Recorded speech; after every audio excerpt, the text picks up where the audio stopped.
Great. So, a day about Cool. technologies in the workplace would not, of course, be complete without a live link up to New York. So, this is the part where I cross my fingers very hard. It gives me enormous pleasure to introduce our second keynote of the day, Oliver Burkeman.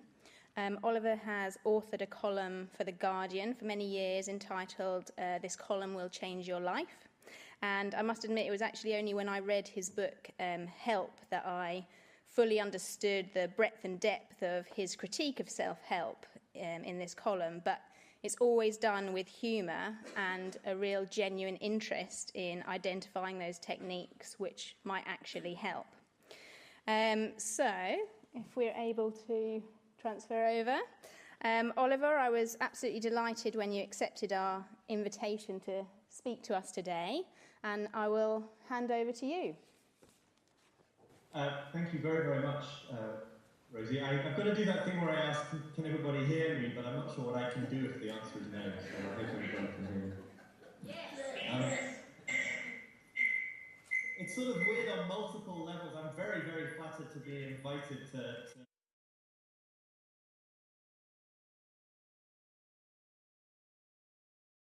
stimulating opportunity, and that would be a bad thing. On the other hand, because I wouldn't have been able to accept it, it wouldn't have been an addition. Preparing for this talk wouldn't have been an additional item on my to-do list over recent weeks, and I could have spent that time, reading novels in the park, or with my family, or meditating in a hut at the top of a mountain in the Himalayas or something. So this is the thing, I suppose, about technology in this context. It allows us to do a sort of limitless number of things, and yet we ourselves remain all too embarrassingly limited when it comes to the number of hours in the day and other things. I'm really interested in all sorts of contexts in this idea of limitlessness, this ethos that people can do anything if they only set their mind to it, because it seems to be something that I've spent a lot of time exploring as a columnist and an author. In a different form, it's totally ubiquitous in the culture of positive thinking, which I investigated in a book called The Antidote.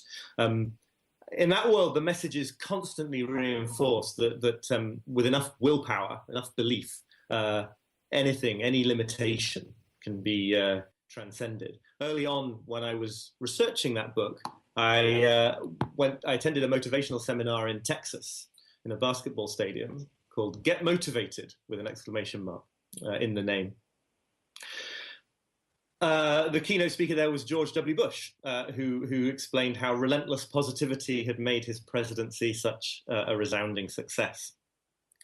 One of the speakers there, as well as Bush, was a guy called Robert Schuller, a self-help guru, a veteran self-help guru, who told us that if we wanted to achieve success in life, all we needed to do was to eliminate the word impossible from our vocabularies.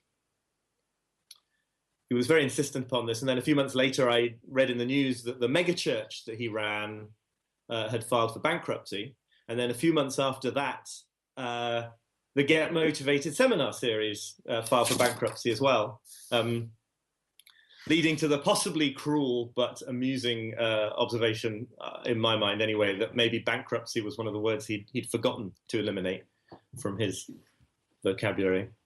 Anyway, I want to talk a little bit today about this idea of limitlessness as it applies to time, because I think that it's crucial to our understanding of things to do with work-life balance, the impact of technology on work-life balance. As I say, I'm conscious that I'm an amateur here, speaking to a group of specialists. So rather than lecture you about things you know about, I'll try and talk a little bit more personally about my own struggles with the topic and these ideas of personal productivity and efficiency and all the rest of it, and maybe also a bit about how these things get written about and talked about in popular media and self-help, which I guess is the closest thing I do have to a specialism. When you're a columnist for The Guardian, of all places, you write about this stuff, you are constantly exposed to the criticism that the real solutions are always political, societal, economic, that the time crunch we seem to find ourselves in today is never going to be solved by, on the level of the individual, time management tricks, taking up meditation, keeping a gratitude journal, all things I've urged people to do. And the thing is, I totally agree. I think that is absolutely true. But I focus on the individual level mainly just because that is the part that I've spent most time investigating, and also because even if we do need a major societal revolution in this area, we're still also here today with our too long to-do lists and our desperate attempts to make time for what matters and spend less time, in my case, checking Twitter for hours on end for no reason. So I think we do need these kind of individual techniques and tricks, even when they don't go anywhere near all the way. I guess my real interest in this area began with a few apparent paradoxes that I observed in my own life. I realized I'd become one of the people that, the American cartoonist and essayist called Tim Kreider, he wrote a book, an essay about busyness in the New York Times a while back, and I realized I'd become one of the people he was talking about. This is a quote. "If you live in America in the 21st century," he wrote, "you've probably had to listen to a lot of people telling you how busy they are. It's become the default response when you ask anybody how they're doing. Busy, so busy, crazy busy. Notice it isn't generally the people pulling back-to-back shifts in the intensive care unit or commuting by bus to 3 minimum wage jobs who tell you how busy they are. What those people are is not busy but tired, exhausted, dead on their feet. It's almost always people whose lamented busyness is purely self-imposed. Work and obligations they've taken on voluntarily, classes and activities they've encouraged their kids to participate in. They're busy because of their own ambition or drive or anxiety, because they're addicted to busyness and dread what they might have to face in its absence." And I thought in many levels, this was me. I was aware, for example, that I felt much busier than I had done when I was a daily news reporter, even though then I'd been traveling constantly, writing far more pieces, to far more urgent deadlines, and with a far less settled social or domestic life. And I'm aware of some longitudinal data suggesting that this is true of populations over time as well, that it's not just me who feels busier than I was without apparently being busier, but populations as well. That the long-term trend in working hours is that they're falling for almost everybody. So it was clear that the feeling of being too busy and the objective number of tasks on my plate was somehow out of sync. And that this feeling of busyness, and of course, it's only the feeling of busyness that really matters. If you're completely overwhelmed in life and you kind of are happy about it, I guess that isn't a problem. The feeling clearly wasn't just a proportionate response to the number of tasks that I had to do. And then there was also this really weird phenomenon whereby, the more I tried to get a handle on my time, to follow the guidelines of self-help books and implement all these geeky productivity techniques and that I sort of love, Getting Things Done by David Allen, all these things, the worse it got, the more overwhelmed I seemed to be. I think it's actually quite a widespread phenomenon, this, and easy to explain if you look at something like email. Right? So if you're like me, you put a huge amount of energy into achieving this magical state called inbox zero, where you have no emails left in your inbox and you're super proud of yourself for about, 30 seconds, 40 seconds. And then there's a ping or a notification and an email comes and ruins your pristine inbox, and then another and another. And it's easy to see why, right? It's because when you reply to emails, you generate replies to those replies, and so on forever until the end of time.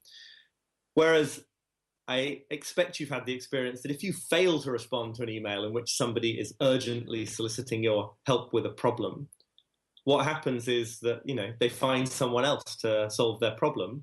And by the time you're paying attention to it, you don't need to worry about it. So there's sort of a huge benefit in those contexts in failing to reply to email. This strikes me as a pretty strange situation we've created. Email is this kind of infinite open to-do list to which anybody in the world can add any item they feel like. And the only way you can do your job properly is by failing to keep up with it. That seems like a sort of unfortunate psychological situation to have been created. And then finally, the third thing I noticed in my own life was that was about distraction. Obviously, a big part of the reason I was feeling overwhelmed was because when I was meant to be doing important work, I was doing less important work instead, or as I say, just checking Twitter, which isn't work on any level at all, although it's possible as a journalist to fool yourself for many, many hours and weeks and years that it really is. I think in the sort of popular books and media, we talk about distraction all the time using the language of interruption, as if there is this problem outside us. And if we could only, get rid of the open plan office or block the internet using the right web blocking app or whatever, that deep focus would naturally arise in place of these outside interruptions. But of course, when you think about it for 2 seconds, you realize that, you choose to be distracted. We seek it out because doing the unimportant work feels less uncomfortable than the difficult, important work. Checking your phone is a great thing to do when the emotions attached to a difficult situation at work or in a relationship or whatever seem unappetizing or overwhelming. Of course, whole sectors of the economy are dedicated to making money from our distractibility, but it starts, I think, with this internal desire to be distracted. We're not just being interrupted from the outside, that the calls are coming from inside the house. Obviously, technology does play a huge part in catalyzing and facilitating all this. It's only because you have a smartphone that the boss can interrupt you at 11 p.m. It's only because you have Wi-Fi at home that it even is a temptation to get back into some work at 7 p.m. instead of reading a book to your child. And, the only reason we feel the need to do this is because of the economic system in which we're all enmeshed. And that demands to squeeze the last drops from us as productive members of the economy. But to be really honest, I'm most fascinated by something even sort of more fundamental, perhaps, and deeper, this idea that maybe our unhealthy relationship with time and busyness and feeling overwhelmed and distracted has its ultimate roots in something that philosophers, for obvious reasons, have been fretting about for millennia, which is, just to cheer you up even further, the fact that we're all going to die. So I think this is a fun way I always enjoy doing this, to shock your friends down the pub or whatever. They won't like you as a result, but it's entertaining. To sort of put human lifespan in the most radical context that you can. So the first humans appeared on the plains of East Africa about 200,000 years ago. And scientists estimate that life on Earth will continue in some form for about another 1.5 billion years. This is a very long time, in other words. But assuming that you live to be 80, you have about 4,000 weeks, not including the ones you've already used, which is a pretty good argument for not spending all your time on Twitter. But I think it also helps explain, in a very fundamental way, the kind of problems that at least people like me have with time and technology and distraction and overwhelm. Ernest Becker, the great psychologist, in his famous book, The Denial of Death, argued that we engage in all sorts of behavior in life, primarily in an effort to convince ourselves on a symbolic and emotional level that we don't really have to die. So he thought that great art and great literature, bringing up children, but also wars and political fanaticism and all sorts of other things were what he called immortality projects, efforts to symbolically extend ourselves beyond our finite limits.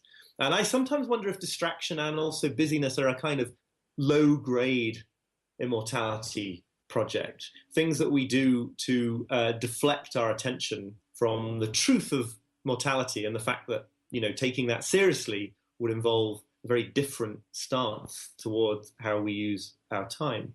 There's a great line from Nietzsche, quote, "We labor at our daily work more ardently and thoughtlessly than is necessary to sustain our life, because it is even more necessary not to have leisure to stop and think. Haste is universal because everyone is in flight from himself." And I wonder if this same desire to feel ourselves to be limitless, to transcend our finitude, helps explain this huge recent growth in that sector of self-help that goes by personal productivity, also the sort of personal optimization movement, techniques for staying on top of your email, for doing more work in less time, for farming out your most mundane tasks to a so-called virtual assistant, who, of course, isn't virtual at all. They're just in India. And so apparently you don't have to relate to them as if they were a real person, but they're not virtual in any sense of the word. Tracking your every step on a Fitbit to make sure you reach your 10,000 step goal for the day. And on one level, this is all clearly a response to an ever more competitive and individualistic economy in which we all feel the pressure to do more and be more.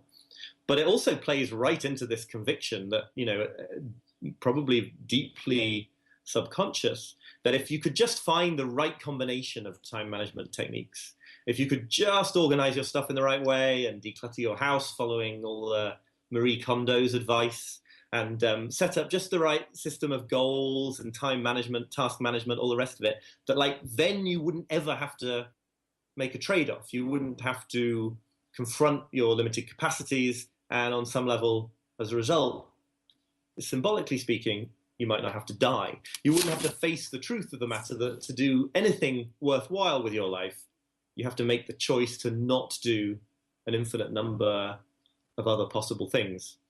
Or as the American economist Thomas Sowell puts it, quote, "There are no solutions, there are only trade-offs," close quote.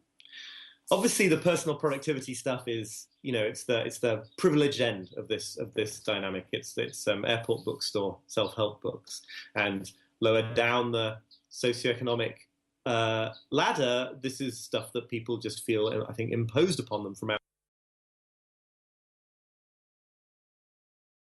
I think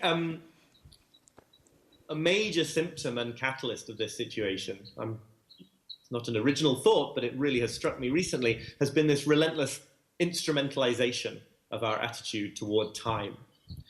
So that increasingly every hour is valuable only to the extent that it can be deployed wisely for some future benefit. And gradually this sense of the need to use time well creeps, I think, into the whole of life, so that no activity is immune. You might have seen that Arianna Huffington recently published a book on the importance of sleep, getting enough sleep.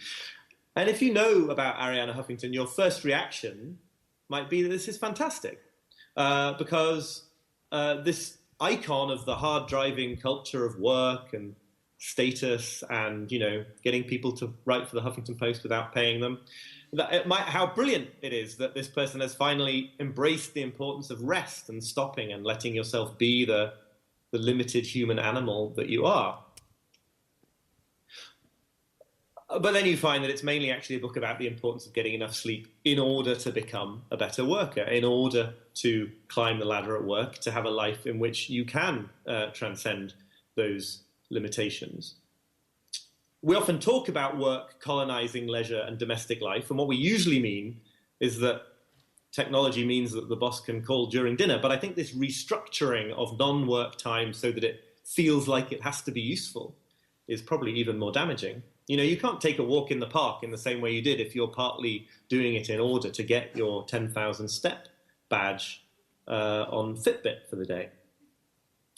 The anthropologist Edward T. Hall puts it this way. He talks about the weight of the future pressing down upon us so that we come to think of time, quote, as coming at us like empty bottles along an unstoppable and nearly infinite conveyor belt.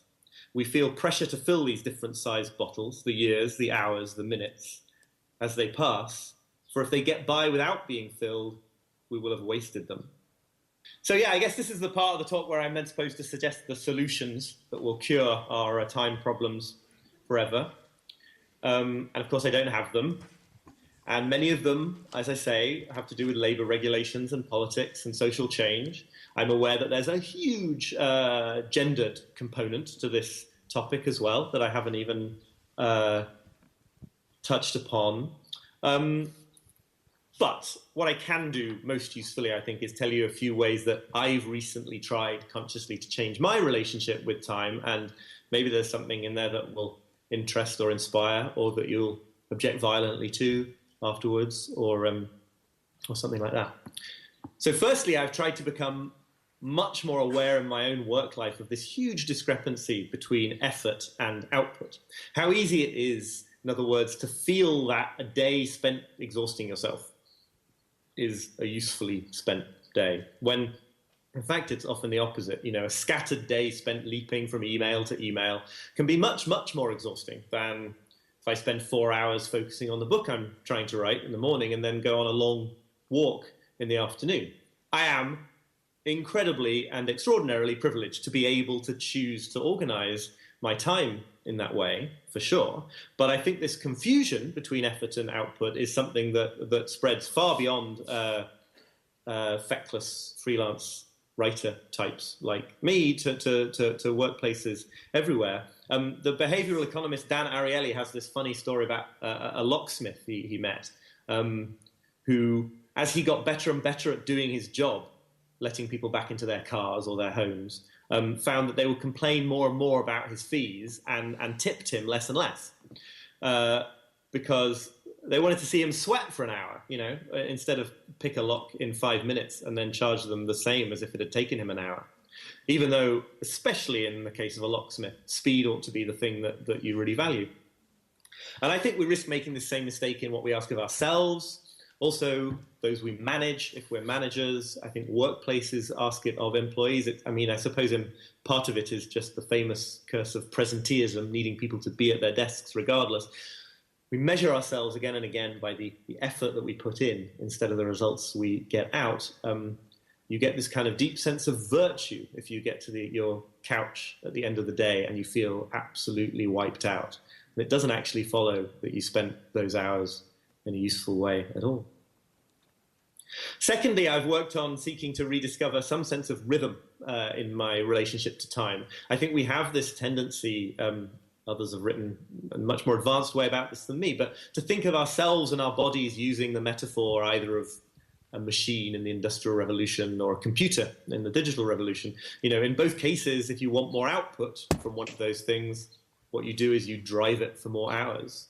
Its time use is linear. It can keep going, and an extra hour's work means an extra hour's output.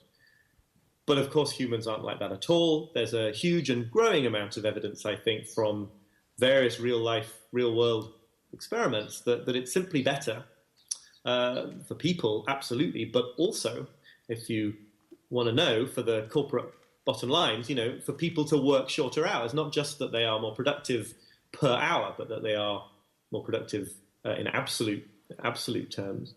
There's also a very important point here too about social rhythms and synchronizing our time use with others. I've been fascinated by the research from Scandinavia and elsewhere about time as a network good, the idea that nations are happier the more that people taking vacations in that nation are taking them at the same time.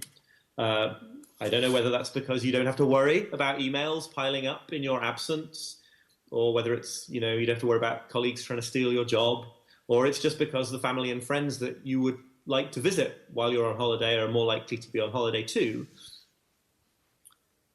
Either way, I think what emerges from this picture of time as a network good is that it's just something that has a lot more value when it is socially coordinated and shared. This is why the idea of some kind of Sabbath is a good idea, not just to take a day off per week, but that it should be the same day off that others are taking.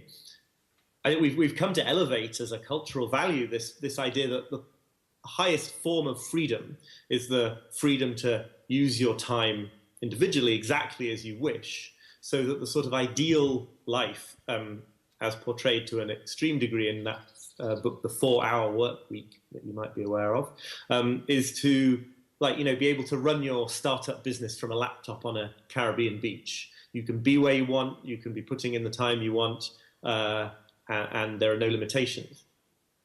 And yet the evidence begins to suggest that actually surrendering some of that freedom, even voluntarily, even for the people who have the privilege to organize their lives in that way, to choose not to do so in favor of more synchronized activities and time use, opens the way to a more significant kind of freedom. So I do try much harder now to coordinate my time off with family and with friends than I once did.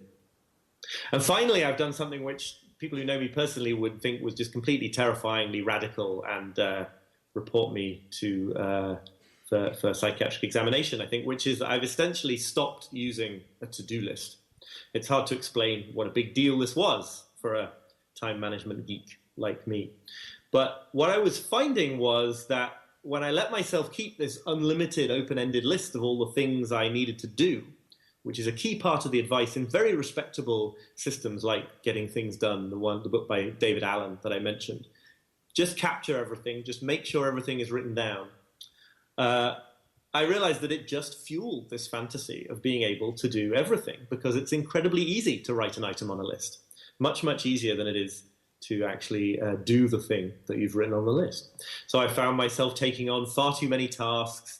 I made very poor decisions about how to use my time because I didn't see the necessity of the trade-offs. I focused on doing a whole bunch of unimportant tasks just for that feeling of crossing things off the list. The really bad version of that is where you write things down on the list that you've already done, just so you can then cross them off and feel productive. Now I force myself to try to use a list that is limited to 5 items only, so that I've got to do one before a new one can be added in. So that, if I'm worried about forgetting something essential, somewhere in my mind I have to be worrying about it. It means I have to take some pretty serious decisions from minute to minute about how I use my time, and I don't fall for that idea that I can just cross off another 20 short things and still have time for the 21st one that is going to make the biggest difference. So I begin to perceive in this that there is more freedom in facing up to the horrifying limitations that I function under than in constantly engaging in practices designed to trick me into thinking that I might be able to do everything. I don't mean to suggest at all that recognizing this truth about our limitations is some kind of total solution to our modern struggles with time. But as I say, I don't think it's only something self-imposed by people with the freedom to organize their schedules. I think it's a deep cultural value, this idea that we should or could or ought to be able to never have to face those limits, that under which we all live, whatever the precise causes in our situations. And I think it is a start to recognize that truth, to understand the sort of fundamental absurdity of the idea of having it all, if that is to be taken literally.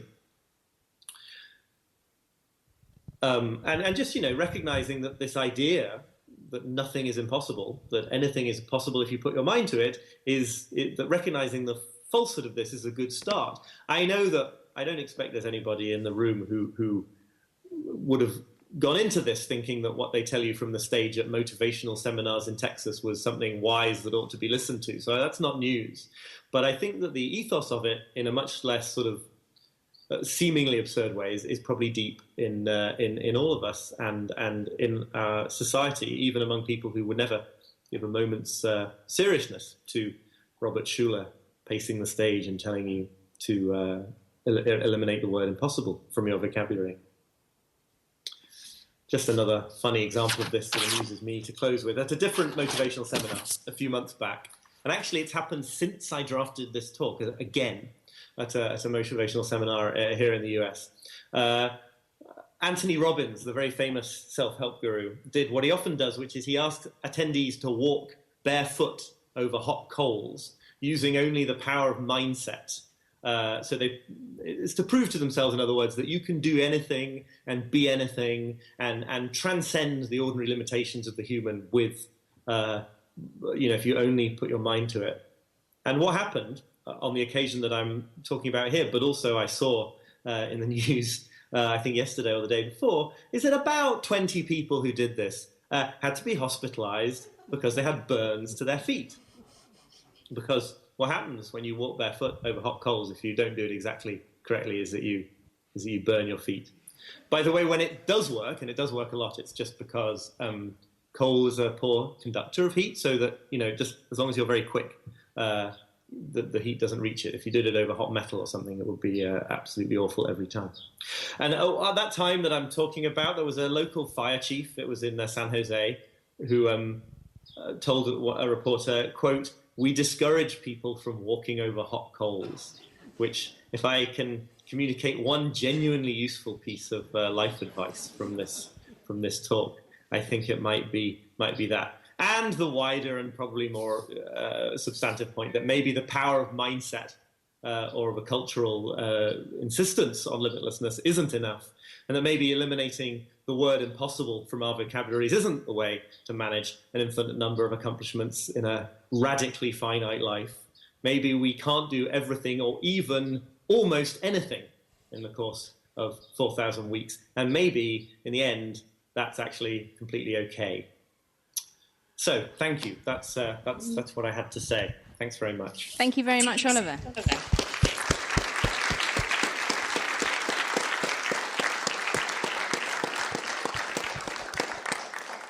Questions?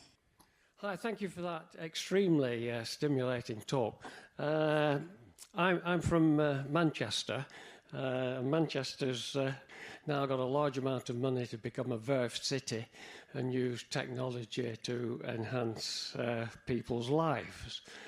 I was really interested in your tip on that people should consider working shorter hours, and also the point that you made about writings on the future of work, and that due to the influence of technology and robotics, that we might be in a situation where there's a critical shortage of work, and that one of the major challenges that we face, even in the near future, is how to distribute work amongst people.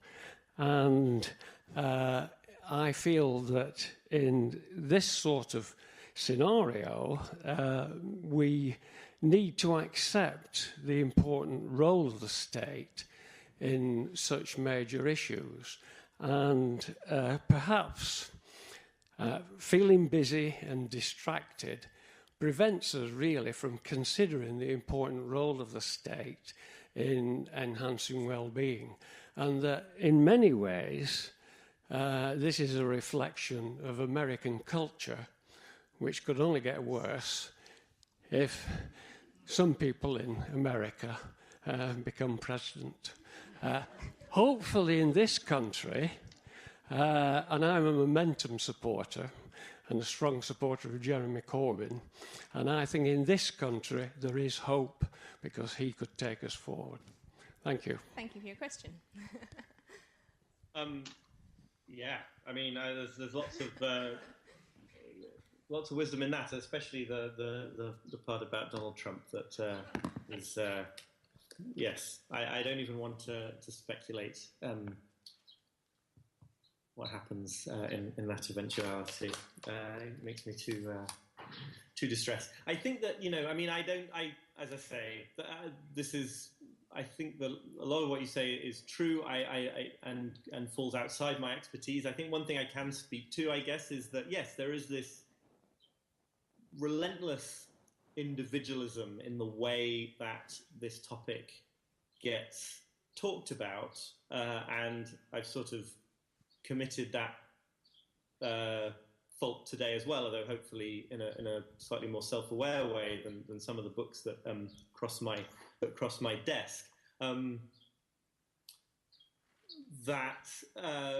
In some sense, anything that is derived from cognitive psychology, all these sort of tips and techniques and tricks, the very fact of their being offered in book form as the solution to overwhelm, just underlines and reinforces the idea that you got to figure this out for yourself.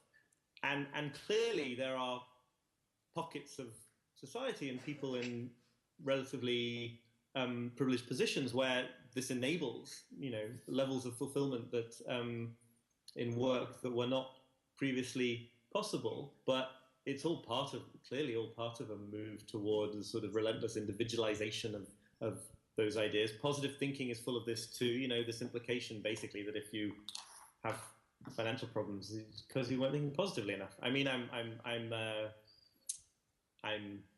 caricaturing the position of a lot of the leading lights of that, but I think all through the positive psychology movement, which has a lot more respectability and a lot of academic findings behind it, there is this assumption, ultimately, you work it out for yourself. And I think the all the stuff on collective restoration, time as a network good, rhythm, coordination that I was referring to briefly at the end there. I mean, I don't really see how you do that without at least some role for the state. So yeah, I checked Twitter, as I always do, just before I started this talk, and I don't know when you come out of this session how you're going to feel as a member of Momentum, because these things seem to be changing every year. Jeremy Corbyn's fate seems to be changing every 20 seconds. But anyway, yes, I think you raise a lot of good points. Thank you, Oliver. I'd just like to ask you about how your talk title links with your first solution. Your talk is called Against Productivity, but your first solution is to consider effort versus output. Is that not productivity? Yeah, I mean, I think it's a great question. I think I'm referring in that word to an ethos rather than an economic concept, if that makes sense. I think, it is this. What's striking to me, I think, is that 10 years ago the word productivity would have occurred almost exclusively in economics contexts, and now it is this idea that, in a similar way to positive thinking in previous swathes of American history, that you had a responsibility to be happy. There's now this idea that you have a responsibility in your own life as a whole to optimize for efficiency, to be a productive member of society in a general sense. So that's where I dodge your question, because I think that I'm just using the word in a different context. But it does speak to this broader idea, I suppose, that I was talking about this with somebody just the other day, that it's very difficult now to think of anything that you would define as idleness, as wasting time, that isn't. What's the right way of saying this? I mean, it's almost as if anything that is useful time only in itself is that is beneficial only for the experience of that moment it gets defined as idleness. I've been involved in meditation and sort of vaguely Buddhist related things for a long time now, and it's been fascinating to watch this practice, which is all about bringing yourself back into the present moment, be co-opted in itself as something that has to be productive, because it has to be, you do it in order to be better at something else in the future. So maybe instrumentalized or effective for future reasons is as much what I mean by productivity as anything to do with ratios of effort to output. I meant to say at the beginning of these questions, by the way, I'm also completely happy to answer, talk about stuff that's not directly in the talk, but that because of my, columns or trying to communicate this stuff in the public sphere or whatever, might be interesting. So. Thank you. Right, have we got any more questions? Yes, okay. Thanks for that talk, Oliver. I really enjoyed it, especially thoughts on death and mortality. Always fun. Yeah. I was just, one of the things that I've been talking to people throughout today about is potential social solutions to issues of productivity and work-life balance and these kind of issues that are between the individual and the state. So in a kind of that sort of networked social sense where one thing that we can do potentially, rather than trying to stop managing our own productivity, is to stop trying to manage other people's and to support people in that kind of, valuing output over effort and enjoying idleness, and not sort of, and to think about how we talk about these things and how we support others, and whether or not the people we work with are on the same page and on the same wavelength, so that it's not a internal guilt issue or things like that, and that maybe that's the way to make it go from being an individualistic issue to something that we do as a collective, is that we do it as small bunches of collective at a time. Whether that might be a good bridging mechanism. I'm sure, right? Yes, because to leave behind a fixation on individualism doesn't mean it's all got to that we've got to be instructed like the Daily Mail's caricature of the French government, telling us all to stop emailing at 5 p.m. every day. There's a huge range of places in between that. Others may have more experience of this than me, but I was talking at length to a Swedish guy the other day about the role of the fika, coffee break, in Swedish workplace culture, which, as I understand it, is basically a sort of coordinated a tradition, basically, that it's at around 3 or 3:30 that the whole organisation descends on the canteen or whatever, for coffee and cinnamon buns, I think.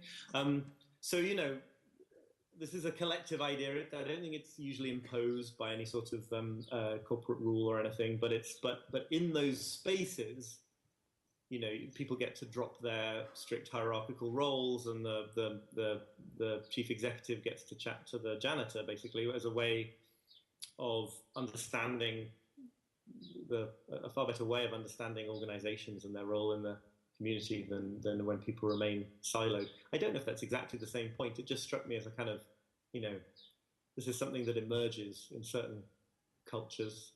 I suppose not to engage in that sort of scandophilia that this topic always usually seems to end up in, but yeah.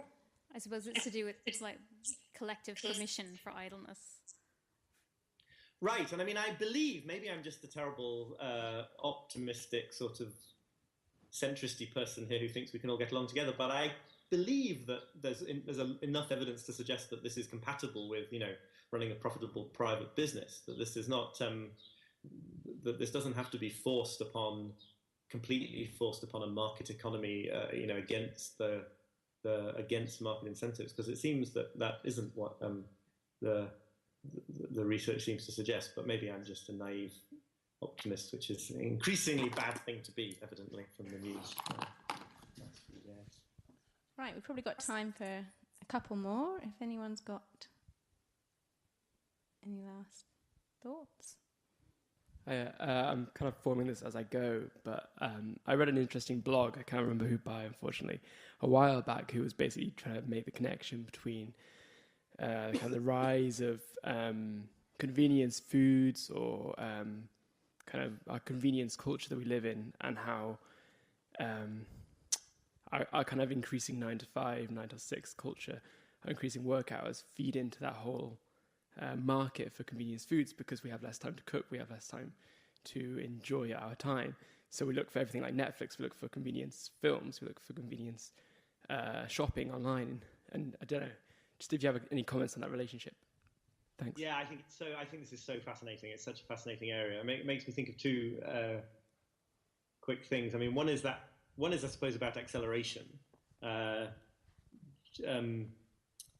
think it's James Glick in his book Faster from quite a few years ago now makes this point that it's somehow more aggravating to have to wait the last 10 seconds for a microwave than it is to wait 3 hours for something in a slow cooker. And it shouldn't be that way if you're just talking about the amount of time that it takes. But there's something about getting faster and faster to sort of near instantaneity in how we live, but never quite instantaneous, that makes it, that is far more, that is incredibly frustrating, and that fuels impatience and the desire for urgency and speed, and then yes, the market in convenience stuff.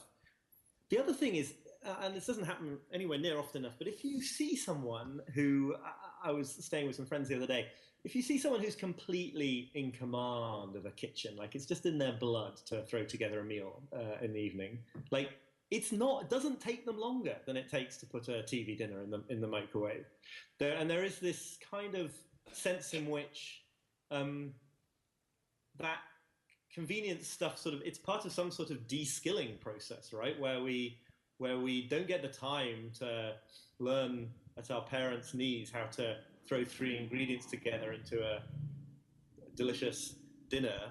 And then we definitely do need the TV dinner, because if you're me, it takes 45 minutes following a recipe step by step to try to make the alternative. So there's something there about how convenience robs us of the ability to do the things that it's stepping up to help with. That seems to me rather sinister.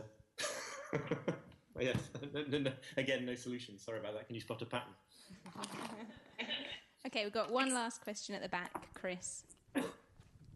So a lot of the questions have focused on, if you like, the societal context. But I was interested by the fact that earlier on you alluded to that there's something fundamental about our psychology which encourages us to be interrupted.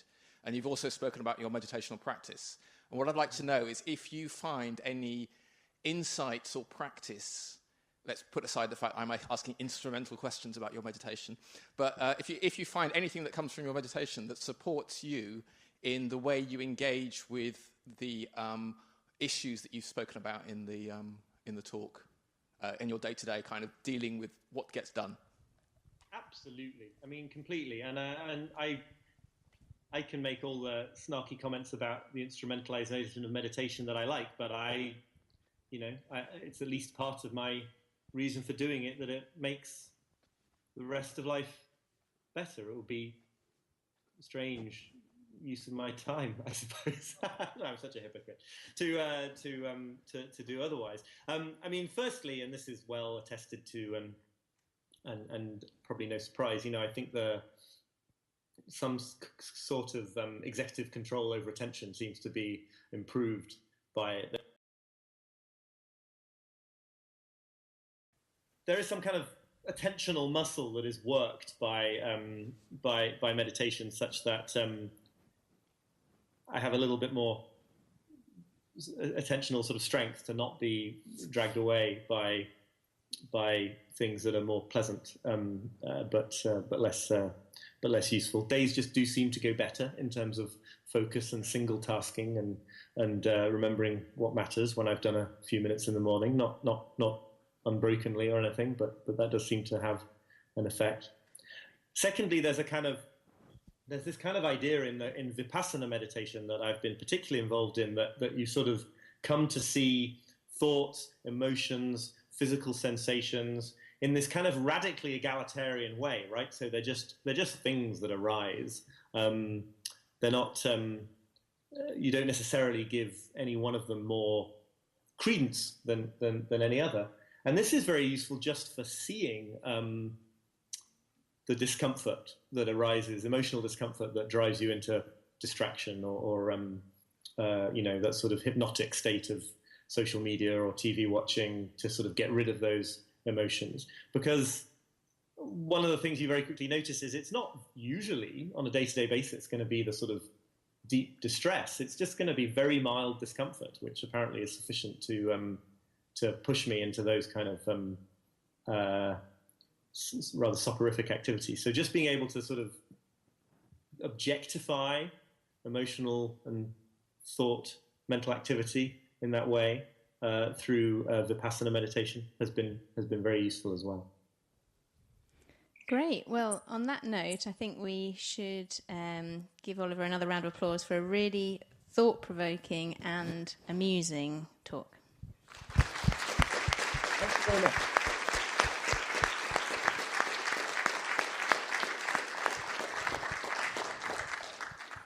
Thank you. I heard your applause and I appreciate it greatly, even though I don't. Excellent. Thank you. Enjoy the rest of your day, Oliver. Thank you. Bye. Cheers. Bye.